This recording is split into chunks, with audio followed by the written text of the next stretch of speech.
କିମ୍ବା ବାତ୍ୟା ବିଷୟରେ ଅଧିକ ଜାଣିବାକୁ ଆପଣମାନେ ଚାହୁଁଛନ୍ତି କି? ତେଣୁ ଆପଣମାନେ କେମିତି ରିଅଲ୍ ଟାଇମ୍ରେ ଏହାକୁ କେମିତି ଟ୍ରାକ୍ କରି ଜାଣିପାରିବେ ସେ ବିଷୟରେ ମୁଁ ଆପଣଙ୍କୁ କହିବି। ଏହା ପୂର୍ବରୁ ଆପଣମାନେ ଯଦି ନୂଆ ହେଇଛନ୍ତି ତାହେଲେ ଚ୍ୟାନେଲଟିକୁ ସବସ୍କ୍ରାଇବ୍ କରି ଅଲ୍ ନୋଟିଫିକେସନ୍ ଉପରେ ଦବାଇ ଦିଅନ୍ତୁ, ଯାହାଦ୍ୱାରା ଏମିତି କୌଣସି ଖବର ଆସେ ତାହେଲେ ଆପଣମାନେ ପ୍ରଥମେ ପାଇପାରିବେ।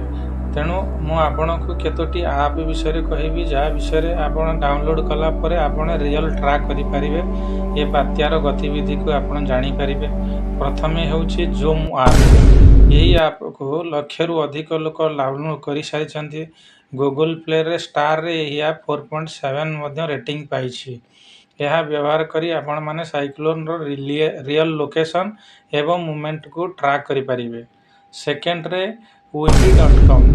windy.com ଏହି ଆପ୍କୁ 10 ମିଲିୟନରୁ ଅଧିକ ମଧ୍ୟ ଲୋକ ଡାଉନଲୋଡ଼୍ କରିସାରିଛନ୍ତି ଏବଂ ଏହାର ଗୁଗଲ୍ ପ୍ଲେରେ ଷ୍ଟାର ରେଟିଂ ପଏଣ୍ଟ ହେଉଛି 4.5 ଆଉ 7 ଲାଖ ୟୁଜର୍ ମଧ୍ୟ ଏହାକୁ ରିଭ୍ୟୁ ଦେଇସାରିଛନ୍ତି। ଥାର୍ଡ଼ରେ ୱିଣ୍ଡ ଫାଇଣ୍ଡର। ୱିଣ୍ଡ ଫାଇଣ୍ଡର ଏକ ଆପ୍ ଆପଣମାନେ